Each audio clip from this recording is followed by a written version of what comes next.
Jésus. L'Éternel vit que la méchanceté des hommes était grande sur la terre.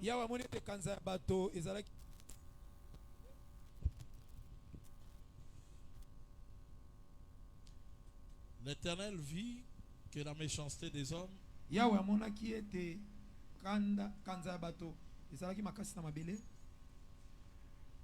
et que toutes les pensées de leur cœur se portaient chaque jour uniquement vers le mal.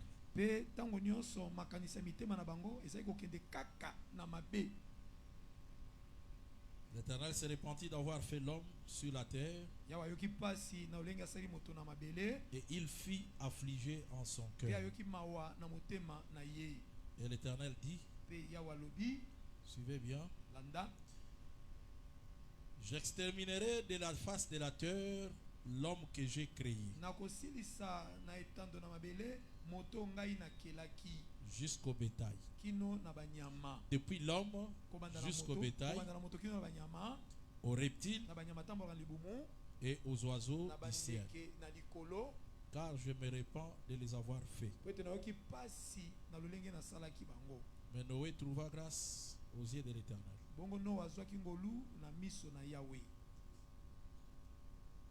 Et pour chuter, je préfère lire avec vous le dernier texte. C'est Matthieu chapitre 15, le verset 22 à 26. Matthieu chapitre 15, le verset, à partir du 22e verset.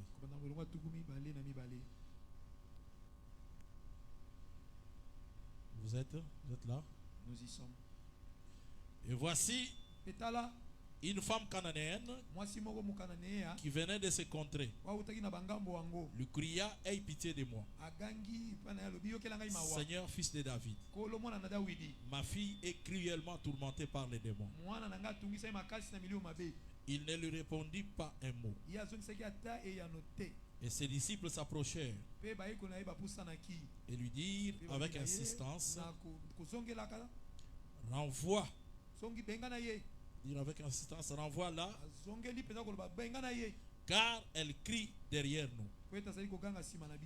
Il répondit, je n'ai été envoyé qu'aux brebis perdues de la maison d'Israël. Mais elle vint se prosterner devant lui, disant, Seigneur, secours-moi.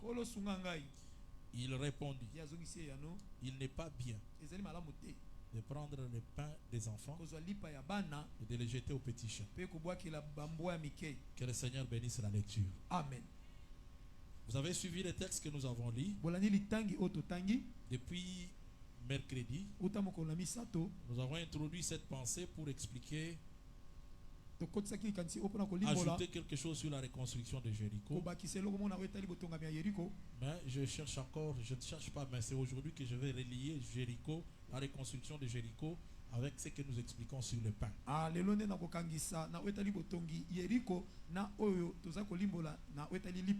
En quelques mots, le mercredi, nous avons fait une démarche qui consistait à relever quelque chose dans les Écritures. Nous avons démontré que Salomon, dans sa folie, l'homme qui a composé 3005 cantiques, 1005 cantiques, il a prononcé 3000 sentences. Il a parlé sur les arbres, sur les animaux, sur les oiseaux. Au-delà de tout ce qu'il a réalisé, Salomon prononce encore une parole de sagesse dans laquelle il dit, jette ton pain sur la face de la mer, des eaux, et avec le temps tu le retrouveras. Et donne-en une part à 7 voire même 8, car tu ne sais quel malheur arrivera sur la terre. Ça veut dire que pour Salomon, dans les 2 versets, il prévoit quelque chose. Il prévoit un malheur qui va arriver sur la terre.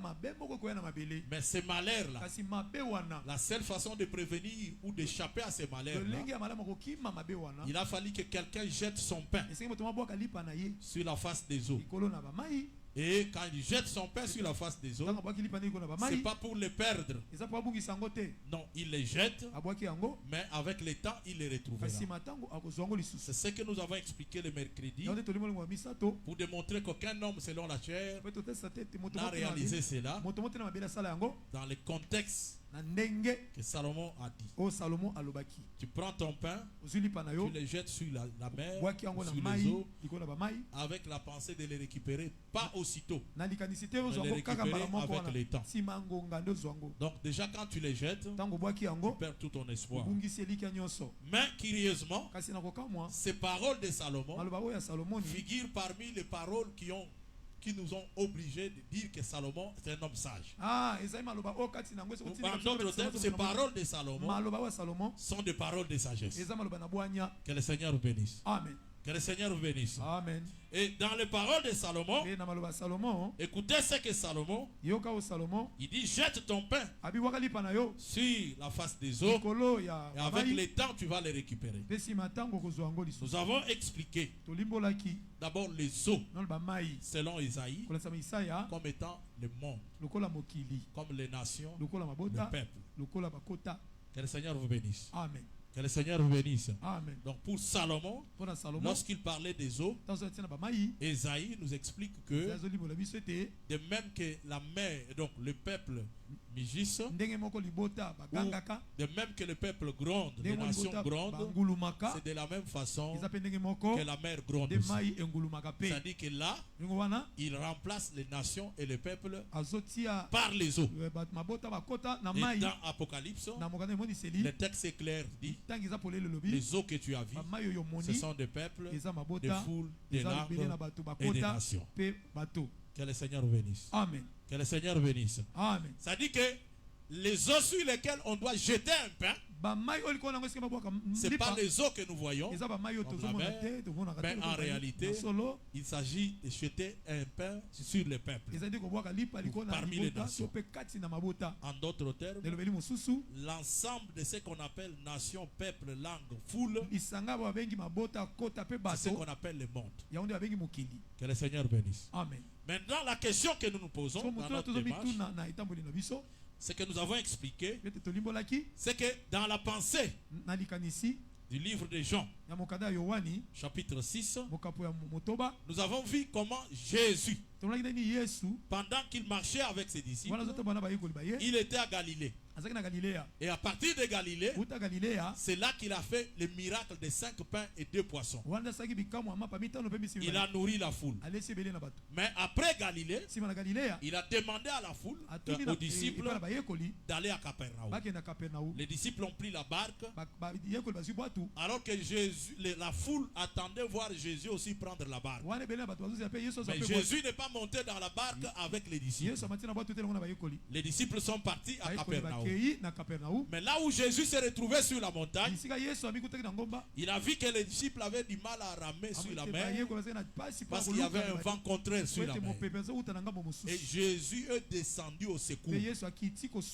Pendant qu'eux avaient du mal à ramer sur la mer pour arriver à l'autre bord, pour qu'ils arrivent, il a fallu que celui qui les avait laissés les rejoigne sur la mer, il marche sur les eaux, et sa présence a fait que ils arrivent tous de l'autre côté, à Capernaum. Alors lorsqu'ils arrivent à Capernaum, de l'autre côté de Galilée, la foule attendait toujours que Jésus vienne monter dans une autre barque pour rejoindre les disciples.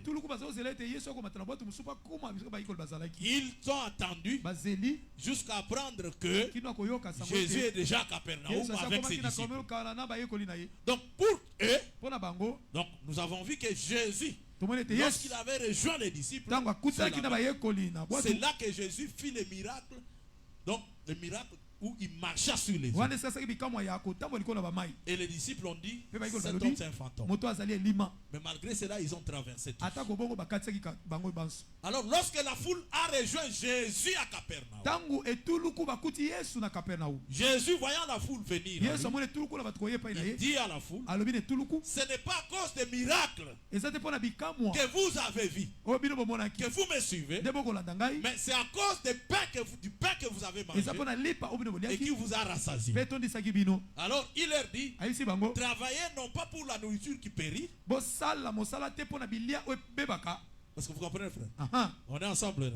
Donc ne travaillez pas pour la nourriture qui périt. Et il les motive à travailler pour la nourriture qui ne périt pas. Alors il leur dit ceci. Et maintenant, pose la question à Jésus. Que ferons-nous pour faire l'œuvre de Dieu? Jésus leur dit. Parce que Jésus a parlé du travail. C'est alors qu'eux posent la question. Que ferons-nous pour faire l'œuvre de Dieu? Jésus leur dit que l'œuvre de Dieu, c'est de croire en celui qui l'a envoyé. Alors, si vous croyant celui qui l'a envoyé. Donc c'est ça l'œuvre de Dieu. Et pose la question à Jésus. Donc si tu veux que nous croyions en toi, qu'as-tu fait, que fais-tu comme miracle pour que nous puissions croire en toi? Donc que fais-tu comme miracle pour que nous puissions croire en toi? Que fais-tu? Et même énumère un miracle. Lesquels? Ils disent à Jésus, Moïse, nos pères dans le désert ont mangé la manne qui était descendue du ciel. Selon qu'il est écrit, ils ont mangé le pain qui était descendu du ciel. Ça veut dire que si tu fais un miracle du genre, le pain descend du ciel, il vient sur la terre, là nous pouvons croire en toi. Donc ça dit que nous avons besoin d'un miracle qui va nous pousser à croire en toi.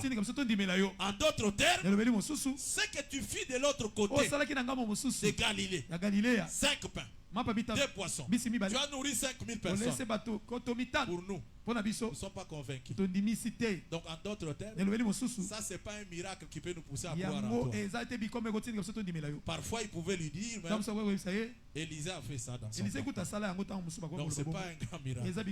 Mais le miracle que nous voulons, c'est que comme Moïse dans le désert avec nos pères, il a fait descendre le pain du ciel. Ils ont mangé. Nous voulons voir un miracle. Regardez les miracles que Moïse avait fait. C'est alors que Jésus leur dit, je vous informe que Moïse, en vérité, Moïse ne vous a pas donné le vrai pain qui descend du ciel. Ça veut dire que s'ils ont mangé un pain, dans la Bible, il y a certaines images. On peut te dire qu'il est monté au ciel. Mais pour Jésus, lui quand il regarde, il te dit, personne n'est monté au ciel. Si ce n'est le Fils de l'homme qui est descendu du ciel. Donc nous allons croire en Jésus. Parce que c'est lui seul qui a été au ciel. Et c'est lui qui connaît la vérité. Est-ce que vous comprenez, frère? Amen. Donc même si pour Moïse, la manne était descendue du ciel. Mais Jésus dit, en vérité, je vous dis, Moïse ne vous a pas donné le vrai pain qui descend du ciel. Ça veut dire que même celui qu'ils avaient mangé dans le désert, c'était un faux pain. Selon Jésus. Ce n'était pas le vrai pain. C'est le faux. Maintenant, il leur dit, le vrai pain qui descend du ciel, c'est moi. Mais elle voulait quoi? Il voulait un miracle pour qu'il croie en Jésus. Il voulait voir un miracle et croire en Jésus à travers ce miracle. Mais ils ont donné un type de miracle qui est lequel? La descente du pain du ciel. C'est que leur père avait vécu. Et Jésus leur fait voir que le pain que le Père a envoyé du ciel sur la terre, c'était lui. Que le Seigneur bénisse. Amen. Que le Seigneur bénisse. Amen. Donc en d'autres termes, si de l'autre côté, Jésus avait fait un miracle de 5000 pains et de 5 pains et 2 poissons. Il a marché sur les eaux. Il a guéri les malades. Pour toute cette foule-là, quand il pose la question à Jésus, quel miracle fais-tu pour que nous voyions et que nous croyions en toi? Ça veut dire qu'ils ont renié que ce qu'ils ont vu de l'autre côté, ce n'est pas réalité. Selon ce texte ici, pour eux, le miracle, c'est qu'un pain quitte le ciel et qu'il descende sur la terre. Vous comprenez, frère? Amen. Donc le miracle, c'est la descente du pain qui part du ciel et qui descend sur la terre. Et pourtant Salomon avait déjà prophétisé. Il a crié seulement. Il a dit jette ton pain sur la face des eaux et avec le temps tu viendras les récupérer. Tu les retrouveras. La question qu'on se pose maintenant, il s'adressait à qui? Jette ton pain. Même lui-même Salomon. Vous savez que Salomon, jusqu'à sa mort, même lui-même n'a pas exercé. Est-ce que vous comprenez, frère? Donc il a dit, mais celui qui vient accomplir cela, c'est Dieu lui-même. C'est Dieu lui-même qui a envoyé Jésus. Et pourtant quitter le ciel pour se retrouver sur la terre, c'est jeter son pain. Parce que Jésus ne dit pas que je serai ou j'étais, mais il dit je suis. Ça dit que pendant qu'il parle, il est le pain qui est descendu. En d'autres termes, chaque jour que Jésus marchait, c'était le pain qui marchait. Ça, vous allez le découvrir dimanche. Donc chaque jour qu'il marchait, c'était le pain qui marchait. Donc le pain jeté sur les eaux. Est-ce que vous comprenez, frère? Donc chaque jour qu'il marchait, tout ce qu'il faisait, là, c'était parce que lui était le pain qui marchait. Regardez, frère, tous les jours que Jésus a marché sur la terre, il était le pain qui marchait. Je ne vais pas trop avancer. Nous avons lu avec vous un texte très rapidement. Regardez dans ce texte ici. Ça, c'est trop fort. Jésus est en voyage. Et il rencontre une femme cananéenne. La femme cananéenne commence à crier à Jésus. Seigneur, fils de David. Seigneur, fils de David. Aie pitié de moi. Aie pitié de moi. Ma fille est cruellement tourmentée par les démons. Est-ce que je fais comprendre? Amen. Écoutez la demande de la femme.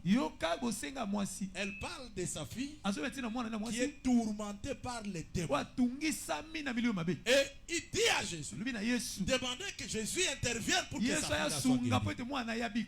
Donc, même les disciples qui étaient avec Jésus ont dit à Jésus, renvoie-la parce qu'elle nous tourmente. Jésus dit, j'ai été envoyé. La femme n'a pas cessé. Elle a continué à crier, Seigneur, fils de David, aie pitié de moi. Et elle vint se jeter au pied de Jésus. Mais quand elle se jette au pied de Jésus, Jésus ne pouvait plus se débarrasser de cette femme. Mais il dit à la femme, la femme a demandé quoi? Ma fille est cruellement tourmentée par les démons. Qu'est-ce qu'il attend? Qu'est-ce qu'elle attend? Quelqu'un qui va venir chasser les démons qui tourmentent sa fille. Mais quand Jésus prend la parole, Jésus dit ceci, il n'est pas permis de prendre le pain des enfants et donner aux petits chats. Si j'étais cette femme-là, la question simple que je poserais à Jésus, garçon, reviens d'abord. Moi, ma fille est cruellement tourmentée par les démons. Et quand je dis ça, qu'est-ce que j'attends? La guérison de cet enfant-là. Quelqu'un qui a le pouvoir de chasser les démons qui la tourmente. Mais toi tu as dit quoi? Est-ce que tu as compris ce que tu as dit? Jésus comprend ce qu'il a dit. Il dit quoi? Il n'est pas permis de prendre le pain des enfants et donner aux petits chiens. Comment sommes-nous arrivés là? Jésus est en train de compléter sa prédication. Moi, je suis le pain qui est descendu du ciel. Et comme je suis le pain qui est descendu du ciel, me demandez d'aller chasser les démons chez cette femme, chez la fille de l'enfant. J'avais déjà dit que le pain qui descend du ciel, c'est le pain qui vient sauver le monde. Il va sauver le monde de quoi? C'est là que nous rentrons dans l'histoire. Quand est-ce que le monde est sous la domination du démon? Est-ce que vous comprenez, frère? Amen. Que le Seigneur bénisse. Amen. Nous rentrons dans l'histoire de Josué. Lorsque Josué parle de Jéricho, il dit Jéricho, il dit malheur à celui qui viendra pour rebâtir la ville de Jéricho. On nous a expliqué que Jéricho, la ville qui était détruite, en réalité, c'est Adam. Et parlant d'Adam, on parle de l'humanité. Je fais comprendre. On parle de l'humanité qui était détruite. Par la désobéissance d'Adam, le monde est entré sous la domination du mal. Que le Seigneur bénisse. Amen. Que le Seigneur bénisse. Amen. Donc celui qui vient rebâtir Jéricho, en d'autres termes, il vient relever le monde. L'homme qui était tombé. Si je parle en termes du monde, ce n'est pas le monde entier comme le monde. Dieu a tant aimé le monde. Ce monde-là, c'est aussi l'église. Que le Seigneur bénisse. Amen. Donc, celui qui vient rebâtir Jéricho, ça veut dire qu'il vient rétablir l'homme. Ou il vient relever l'homme qui était tombé. Parce que la ville a été expliquée comme un homme. Vous êtes une ville battue sur la montagne. Que le Seigneur bénisse. Amen. Que le Seigneur bénisse. Amen. Maintenant, ici, pour chasser les démons chez la fille, Jésus évoque le pain. Ça veut dire que le pain, si la fille est sous la domination des démons, donc le pain a la capacité d'aller chasser les démons. Est-ce que vous voyez, frère? Donc, d'arracher quelqu'un sous la domination du diable et le rendre libre. Ou en d'autres termes, quand elle est malade, tourmentée par les démons, elle est détruite. Mais celui qui vient chasser ces esprits, il rétablit la fille. Et quand il rétablit la fille, en d'autres termes, c'est Jéricho qui est rétabli. Bon, maintenant, qui va rétablir la fille? Jésus parle du pain. Ça dit qu'il n'est pas permis de prendre le pain. Donnez aux petits chats. Que le Seigneur bénisse. Amen. Que le Seigneur bénisse. Amen. Donc vous avez compris que le pain ici, la guérison c'est le pain. Donc c'est le pain qui apporte la guérison. Le pain qui est descendu du ciel. En d'autres termes, si c'est dans le monde, pour qu'il y ait la guérison, ça dit qu'il faut que le pain quitte le ciel et descende sur la terre. C'est ça le texte de Salomon. Jette ton pain dans la surface des eaux. Que le Seigneur bénisse. Amen. Regardez les textes que nous avons lus qui m'intéressent beaucoup. Dans Genèse chapitre 6. Regardez la démarche que je fais. Parce qu'aujourd'hui on va toucher beaucoup plus Jéricho. La chute de Jéricho, c'est la chute de l'homme. Il faut que quelqu'un vienne le rétablir. Mais celui qui viendra le rétablir doit payer un prix. Il doit jeter les fondements au prix de son premier-né. Et il en posera les portes au prix de son dernier fils. Là on viendra la séance prochaine. Mais seulement regarde ce que je cherche. Pour comprendre l'importance du pain. Même Jésus, lorsque les disciples lui ont demandé de leur montrer comment prier, parmi les paroles qu'il leur a indiquées, il insiste dans vos prières, demandez tous les jours, donne-nous notre pain quotidien. Ça veut dire que le pain est tout. Le pain est tout. Quand il évoque le pain, alors que la femme demandait à Jésus d'aller guérir sa femme, donc Jésus dit il n'est pas permis de prendre le pain. En réalité il est en train de dire moi, guérir quelqu'un, c'est lui donner le pain. Ou c'est le pain qui peut guérir. C'est ça le salut, frère. Parce que je fais comprendre. Que le Seigneur bénisse. Amen. Maintenant remarquez ce que je cherche dans ce texte ici. Dans Genèse chapitre 6, versets 5 à 8. Qu'est-ce qui s'est passé? L'écriture dit ceci. Du temps de Noé, les fils de Dieu virent que les filles des hommes étaient belles. Et ils prirent ces femmes-là, et ils eurent des enfants avec elles. Et Dieu n'a pas apprécié cela. qui sont partis vers les filles des hommes sont les fils de Dieu. Suivez très bien. Les textes, ce sont les fils de Dieu qui sont partis vers les filles des hommes. Dieu n'a pas apprécié cela. Au verset 5, l'Écriture dit ceci. L'Éternel vit que la méchanceté des hommes était grande sur la terre. La méchanceté de qui? C'est la méchanceté des hommes. La méchanceté des hommes était grande sur la terre. Et que toutes les pensées de leur cœur se portaient chaque jour uniquement vers les mal. L'Éternel se repentit d'avoir fait l'homme sur la terre. Et il fit affliger en son cœur. Et l'Éternel dit: j'exterminerai de la face de la terre l'homme que j'ai créé, depuis l'homme jusqu'au bétail, aux reptiles et aux oiseaux, car je me répands de les avoir faits. Suivez-moi très bien. Suivez-moi très bien. Dans ce texte ici, noir et blanc, qui y a péché? Ce sont les hommes qui sont les fils de Dieu, sont partis vers les filles des hommes. L'Éternel a appelé, il a vu que la méchanceté des hommes, donc il n'a pas apprécié la méchanceté des hommes parce qu'elle était grande sur la terre. Mais Dieu se répand d'avoir fait l'homme. Maintenant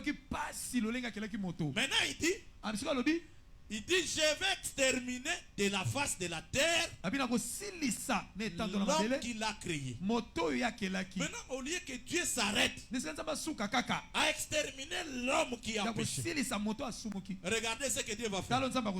Je vais exterminer l'homme de la face de la terre, l'homme que j'ai créé. Il dit, depuis l'homme jusqu'au bétail, aux reptiles et aux oiseaux d'ici. Oh. Est-ce que vous suivez un peu? Vous comprenez un peu l'injustice qu'il y a? Qui a péché? C'est l'homme. La méchanceté, c'est la méchanceté de l'homme. Mais quand Dieu veut frapper, il regarde. Il frappe l'homme. Il frappe les bétails. Il frappe les animaux. Il frappe les animaux. Quand il frappe tout ça, je comprends que c'est l'homme qui a péché. Mais Dieu, en frappant, il a frappé le monde entier.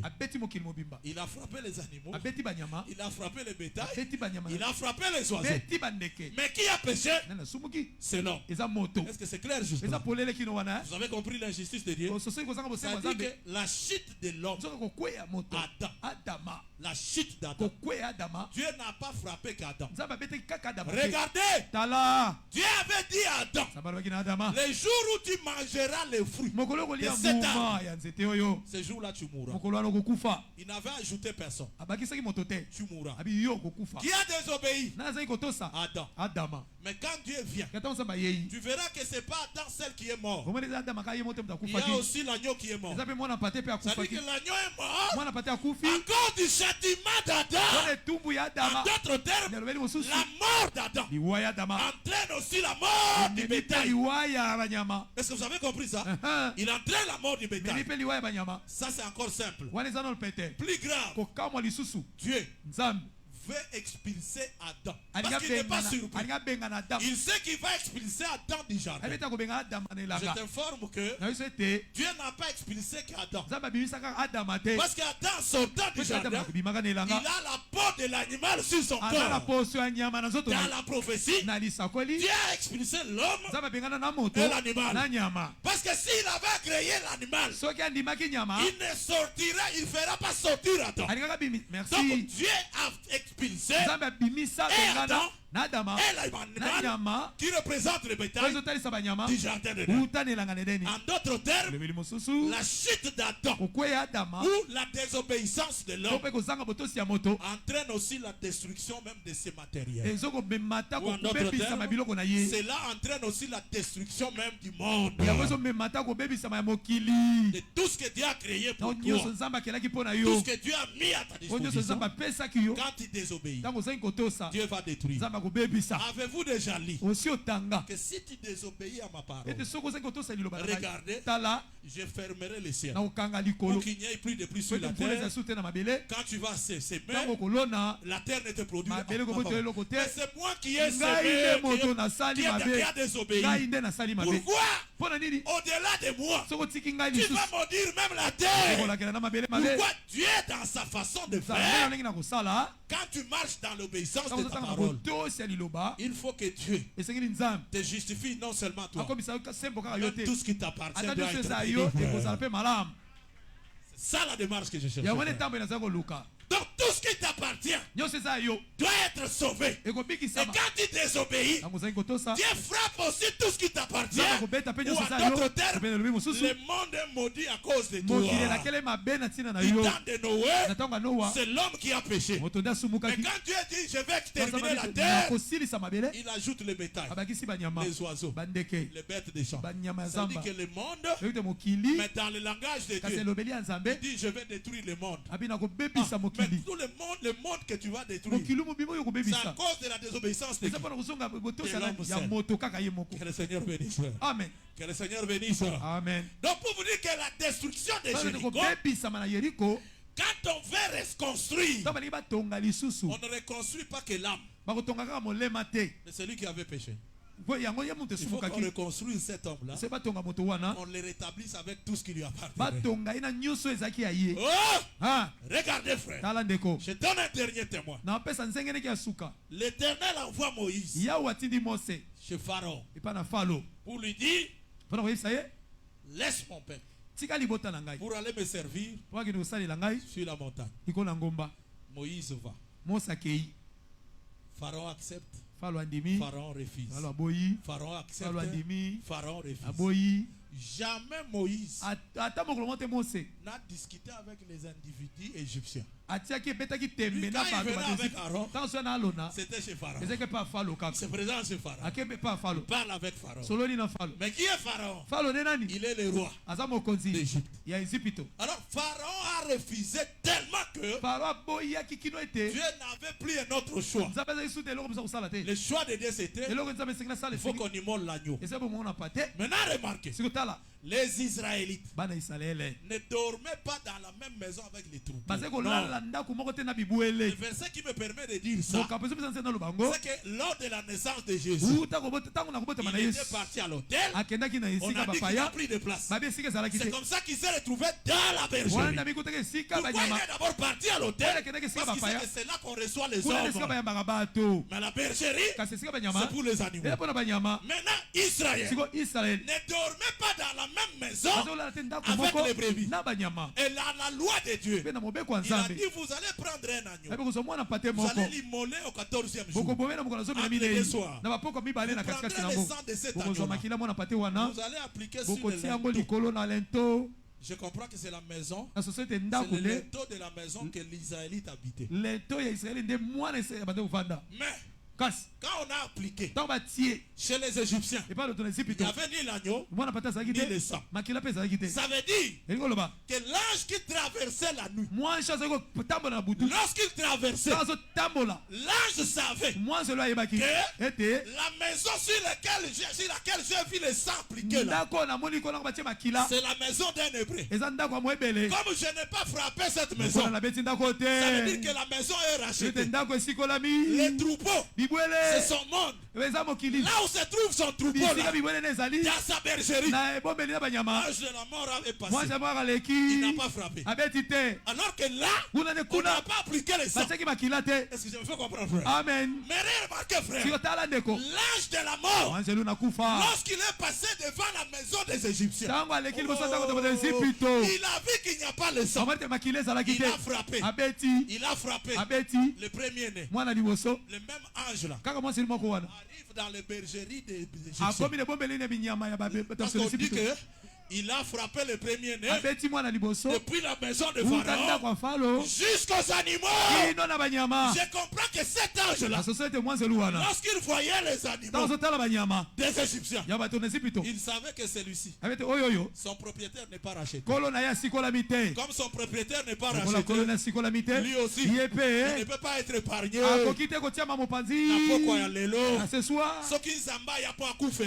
Si Dieu est venu mourir pour toi, il n'est pas mort seulement pour l'âme. Dieu est mort aussi pour ta santé. Alléluia. Amen. Si ton mariage était fermé, et ton mariage sort, parce que toi, tu es racheté. S'il y avait quelqu'un qui avait retenu ta richesse, il faut que ta richesse, là où elle est, elle entende que toi, tu as été racheté. Et que ta richesse aussi soit rachetée. Donc la désobéissance de Pharaon, Dieu n'a pas frappé que Pharaon, il a frappé aussi les animaux dans tous les pays. Mais pour Israël, Dieu les a fait sortir et leurs troupeaux. Que le Seigneur bénisse. Amen. Que le Seigneur bénisse. Amen. Que le Seigneur bénisse. Amen. Maintenant, regardez, frère. Reste 15 minutes. Regardez. Comme l'homme, par la désobéissance de l'homme, Dieu a tout détruit. Il faut que celui qui viendra pour rebâtir Jéricho, il ne rebâtit pas que la ville. Il doit rebâtir aussi tout ce qui appartenait à Jéricho. Donc pour dire que notre rédempteur, il n'est pas seulement le rédempteur de l'âme. Jacob, s'il entre chez Laban, même s'il a déjà fait 7 ans pour Léa, 7 ans pour Rachel, il sortira pas. Il doit encore ajouter 6 ans. Pourquoi? Pour que les troupeaux, les brebis, ils ne sortent pas même vite, mais qu'ils sortent avec des grandes richesses. Et Jésus doit accomplir cette œuvre-là dans sa chair. Comme pour te dire que tu n'auras pas la délivrance ni de ton mariage, ni de tes enfants, ni de ta maternité, en courant derrière les grands-pères. Ne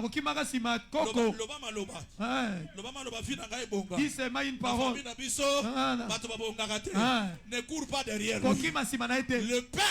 Le pain que nous mangeons, c'est un pain qui rachète l'âme et tout ce qui appartenait à cette âme-là. Regardez, frère, ça c'est trop fort. Comme Dieu du temps de Noé, il a décidé d'exterminer le monde à cause de la désobéissance de l'homme. Il va tuer le monde entier. Le monde est entré sous la puissance du mal. Regardez ce qu'il va faire. Il dit à Noé, Noé trouva grâce aux yeux de l'Éternel. Maintenant, regardez la démarche que je vais faire. Qu'est-ce que Noé va faire? Dieu va dire à Noé de fabriquer l'arche. Est-ce que vous comprenez, frère? Amen. Le pain qu'on jette du ciel sur la terre, il faut faire très attention. Ce pain-là, on dit donne une part à 7, voire même 8. Est-ce que vous connaissez Noé? Dans l'arche, il n'est pas entré seul. Lui est le 8e dans l'arche. Est-ce que vous comprenez, frère? Et pourtant, le chiffre 8 en réalité, c'est aussi le chiffre 1. Comment le chiffre 8 peut devenir le chiffre 1? Peut-être que tu n'as pas encore vu un verset. Ils sont dans l'arche. Il y a Noé, il y a sa femme, il y a ses 3 fils et les femmes de ses 3 fils. Ça fait combien? Ça fait combien? Ça fait 8, non? Maintenant regardez comment le chiffre 8 peut devenir 1. Ici, Noé a sa femme. Et lui et sa femme, ils ont eu 3 fils. Et pourtant, quand tu lis selon les Écritures, les 3 fils là ont eu chacun une sa femme. Et pourtant, la femme les femmes ou la femme en réalité, elle sort de l'homme. Ça veut dire que si vous retournez les 3 femmes dans l'homme, c'est-à-dire qu'il n'y a que les 3 fils parce que leurs femmes sont en eux. Et quand tu prends la femme de Noé, la femme de Noé, dans Genèse on dit clairement l'homme plus la femme, 1 plus 1 égale. Ça c'est le verset qui le dit, non? 1 égale 1. Donc Noé et sa femme. Mais avec ses fils, ces fils-là sont sortis de Noé. Est-ce que vous comprenez, frère? Ça veut dire qu'en réalité, dans l'arche, il n'y avait que Noé. C'est un. Le 1 là veut dire aussi oui. Ça je n'avance, c'est pas ça mon problème. Mais seulement regardez ce que je recherche. On dit à Noé de fabriquer l'arche, de construire l'arche.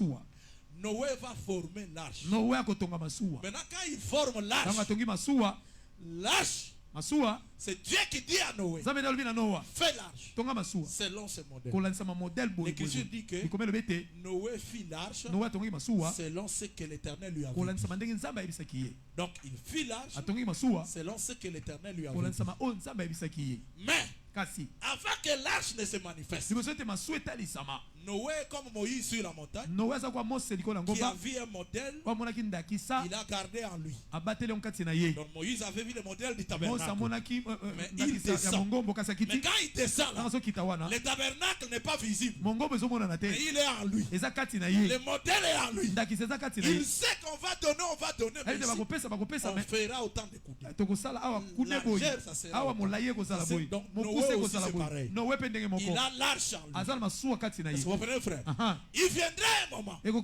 L'arche qui est en lui sera formé. Donc nous pouvons dire que lorsque Noé a construit l'arche, dans un français simple, Noé a formé l'arche. Vous comprenez, frère? Maintenant, former, c'est aussi dans la Bible un langage qui explique que quelqu'un a engendré. Pourquoi? Lorsqu'Adam, après la chute, sorti du jardin, l'Écriture dit qu'Adam connut Ève. Et Ève mit au monde Caïn. Caïn dit ceci. Elle a engendré. Mais elle dit, j'ai formé l'homme avec l'aide éternelle. Ça veut dire que former, c'est mettre au monde. Seigneur bénisse. Amen. Former, c'est mettre au monde. Donc Noé, quand il forme l'arche, ça veut dire que c'est le père qui a engendré un fils. Et pourtant, le fils, un fils est venu dans la chair. Il dit ceci: tu n'as voulu ni sacrifice, ni holocauste, ni offrande qu'on t'offre pour le péché. Tu m'as formé un corps. Donc quand tu prends un corps, ça veut dire que tu as été formé. Donc l'arche, c'est un fils. Si l'arche c'est un fils, moi je comprends que le fils, c'est le corps. Jésus a pris le pain. Il dit que le pain que je mange avec vous, c'est mon corps. Ça veut dire que je peux vous dire que l'arche, comme un fils que Noé a engendré, ça veut dire que c'est un corps. Maintenant ce corps-là, comme c'est aussi le pain, selon Jésus, l'arche, c'est tout un pain qu'on va jeter à la surface des eaux. On va jeter sur les eaux. Quand on les jette, c'est pas pour le perdre. Mais l'arche qu'on a jeté là, c'est le pain qu'on a jeté. Il faut qu'on le retrouve avec le temps. Mais là c'est très clair. L'arche, regardez, qui avait péché? C'était l'homme. Et Dieu, lorsqu'il a frappé, il a frappé les bétails, les animaux et les oiseaux. Maintenant, il dit à Noé, fais-toi une arche. Mais l'arche là, nous avons dit que c'est le pain qu'on jette sur les eaux. Maintenant dans l'arche, il n'y aura pas que les hommes. il n'y aura pas que les hommes dans l'arche. Parce que Dieu sait que quand j'ai frappé l'homme, j'ai frappé avec le bétail. Bon, maintenant que l'arche fait sauver, comme le pain, il ne va pas sauver que Noé. Il dit que prends les animaux de toute espèce, qui va faire entrer des adés dans l'arche. Les oiseaux, j'avais frappé, non? Les autres là, ils entrent ici. Des animaux, fait entrer. Les reptiles, fait entrer. Est-ce que je me fais comprendre? Ça dit que l'arche, en réalité c'est un corps qui est venu racheter, pas seulement l'homme, acheter aussi les animaux. Pourquoi il rachète l'homme et les animaux? Dieu sait que l'arche, c'est un pain que j'avais jeté sur les eaux. À la fin de compte, je vais récupérer cette arche où? Sur la montagne d'Ararat. Et quand je vais récupérer l'arche, quand Noé sortira de l'arche, la première des choses, je vais récupérer tout ce qu'il y avait. C'est pourquoi Noé va prendre l'autel, il va offrir des holocaustes. Les holocaustes viennent de l'arche, frère. Dieu qui t'a sauvé, il sait que tu as besoin de le servir. Il ne peut pas sauver que l'âme. Il ne va pas sauver que l'âme. Il faut que là où tu marches, que les gens sachent que même ton travail a été racheté. Ton bonheur a été racheté. Et même si l'arche était petit, Dieu savait qu'il a besoin de la reproduction. Et pour la reproduction, il faut qu'il y ait l'homme et la femme. Parce que tant que nous serons sur la terre, le mariage existe. Tu ne peux pas fuir Dieu, fuir l'église, parce que le mariage ne vient pas. Comprends seulement que tu n'es pas entré dans l'arche. Mais celui qui est entré dans l'arche, il sait voir qu'ici, il n'y a que des adés. Yopé. Amen. Amen. Il n'y a que des adés, frère. Non, moi je voudrais la répudier. Je voudrais faire la marche saine. Tu n'as pas compris la loi de l'arche. Dans l'arche, il y a la loi femelle, mâle. Femelle, mâle. Même les animaux, ils ont respecté la règle. Que le Seigneur bénisse. Amen. Que le Seigneur bénisse. Amen. Donc l'arche, c'est un pain qu'on a jeté, qui a racheté l'homme. On l'a jeté sur les eaux pour sauver l'homme et sauver les bétails, les oiseaux et tous les reptiles qui avaient sur la terre. Mais les autres reptiles qui sont restés, ils sont détruits à cause du péché de l'homme. Mais celui qui est venu sauver, il n'a pas sauvé que l'homme, mais il sait que tu as besoin d'argent. Mon frère, ma soeur, même quand tu as besoin d'argent, oui, tu iras chercher le travail. C'est bien. Mais il faut savoir que tu dois commencer par demander tout à Dieu. C'est Dieu qui sait d'abord que tu en as besoin. Est-ce que je me fais comprendre, frère? Amen. Même quand tu as besoin d'argent, tu as des défis. Ce n'est pas en pleurnichant derrière les hommes. Non.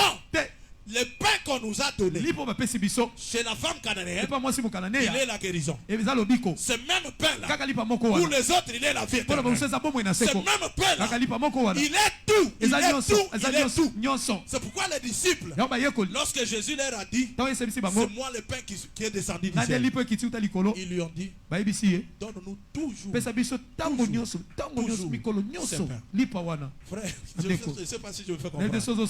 Donne-nous toujours ce pain. Donne-nous toujours. Même quand tu es malade, tu es impatient d'attendre quelque chose de la part de Dieu. Nous ne te dirons pas, va voir ailleurs. Non. Nous te donnerons toujours la parole toujours. Dans la parole, tu peux demander aujourd'hui. Abraham a demandé un fils 24 ans après. Mais pendant tous les 24 ans, il était toujours avec Dieu.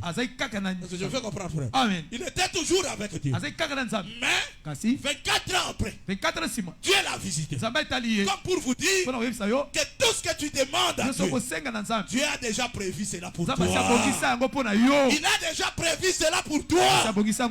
Si par la désobéissance, Dieu a frappé le monde, par ton obéissance, Dieu est capable de faire de telle sorte que dans ton entourage, que les choses changent aussi. Amen. Que les choses changent aussi. Dans l'âge de Noé, il est sorti aussi d'une famille. Mais avant lui, il y avait aussi des pécheurs. L'Écriture dit, mais lui, lors de sa naissance, le mec a dit, toi tu nous consoleras de dire travaux imposés par ces mots. Est-ce que vous comprenez, frère? Amen. Que ce n'est pas l'origine qui compte. Mais le plus important, c'est l'homme en qui tu as crié. Et quand tu crois en Jésus, tu dois savoir que Jésus ne t'abandonnera jamais. Le rétablissement de Jéricho, ce n'est pas en partie. Mais quand Dieu te rétablit, c'est comme Israël en Égypte. Il ne sortira pas même brebis. Un peuple esclave, après 400 ans, il est sorti avec ses brebis, ses troupeaux, ses enfants. Il a pris les vases chez les Égyptiens et il est sorti avec. Jacob, même si c'est là-bas, on dit que c'était un homme qui utilisait les théraphim. Donc il avait des dieux étrangers. Mais parce que Jacob a la promesse de Dieu, il ne sortira pas même près. Frère, même si aujourd'hui ça ne tient pas, mais parce que tu as Dieu, toi garde toujours l'espérance. Garde toujours l'espérance. Parce que celui qui vient te rétablir, il ne laissera rien de tout ce qui t'appartient. Pharaon a dit, c'est Moïse qui dit à Pharaon, même pas un de nos cheveux ne pourra rester ici. Même pas nos ongles. Même pas nos ongles ne pourront rester en Égypte, frère. Pour dire que tel que tu es là, si Dieu t'a visité, malgré la famille, tu n'es pas obligé de changer de famille. Mais c'est Dieu là sait que leur réclamation, leur lien là, il finira par les renverser. Et ceux qui n'ont pas encore compris que Dieu t'a visité, qui tenteront de te suivre, regardez, frère, Moïse, Pharaon a oublié qu'il avait voulu tuer Moïse dans le fleuve. Mais lui, là où l'Éternel va le frapper, c'est la mer. Entre la mer et le fleuve, qu'est-ce qui est plus grand? C'est la mer qui est plus grande que le fleuve. Comme dire, pour dire que ce que l'Éternel va faire subir à tes ennemis sera plus grand que ce que toi tu subis aujourd'hui. Et notre prière ce soir est que ceux qui te combattent, ils ne savent pas que tu as un Dieu puissant. C'est lui qui n'est pas venu seulement pour acheter ton âme, mais acheter ton être, ta joie, ta maternité. Il faut qu'un jour il se pose la question, est-ce c'est toi ou c'est une autre personne? Il y a des gens qui ont pris quelqu'un, ils l'ont déposé à la piscine, 38 ans. Mais quand Jésus était passé par là, la première question, l'homme a dit, je n'ai personne. Si j'étais là, j'allais lui dire, mais comment tu es arrivé? Toi tu ne marches pas. Comment tu es arrivé ici? Je n'ai personne. Oui, il faut que dans certaines situations, tu arrives à réaliser que tu n'as personne pour te secourir. Tu n'as personne pour te secourir. Et là où il n'y a personne, celui qui peut être pour toi, ce n'est que Dieu, frère. Voilà pourquoi sur la terre, il n'y avait personne pour nous sauver. Il a fallu qu'on jette un pain du ciel sur la terre.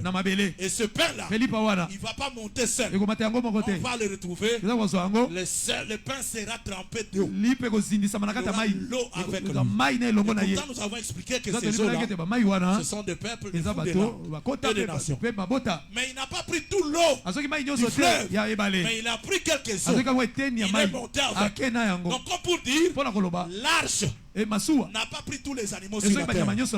Il n'a pas pris tous les habitants de la terre. Mais l'arche a pris 8 personnes. Il a pris quelques animaux, quelques oiseaux. Même si on te dit que pas mongo batwa bongakate. Mais yo za mongo lokola bangote. Amen. Yo lipa moko eswa yo na kati na bango. Oh Jésus. Yo comprenate ndenge nini otika bango. Amen. Pourquoi? Parce que le pain est tombé là où tu étais. Est-ce que vous comprenez, frère? Amen. Donc s'il y a quelqu'un qui a compris bien les choses, c'était Rite la Moabite. Ah, Rite Zaluta, moi la Moab. Si elle veut rencontrer Boaz, elle ne choisit pas d'aller se coucher à la tête. Elle va choisir de se coucher au pied. Ça veut dire que si Boaz se réveille, là il veut fouler son pied. Il foule son pied. C'est là qu'il y a Rite la Moabite. Et pourtant Rite, c'est une terre. Josué a dit, partout foulera la plante de c'est lié là vous êtes. Donc le mariage de Rite, c'est le jour où elle a accepté que Boaz foule son pied sur elle. Toi aussi, comme Jésus a foulé son pied sur ta vie, il a foulé son pied dans ta vie, tu lui appartiendras. Même quand les gens viendront t'accuser, mais elle est moabite, elle ne peut pas entrer dans l'assemblée de Dieu est capable d'abroger les lois, les coutumes, les préceptes, les ordonnances, les coutumes, des familles, des clans, de toi, d'où tu es sorti là. Mais par toi, il fait une nouvelle génération. Et que par toi aujourd'hui, le Seigneur fasse une nouvelle génération dans ton quartier, dans ta famille. Pas seulement pour ton âme.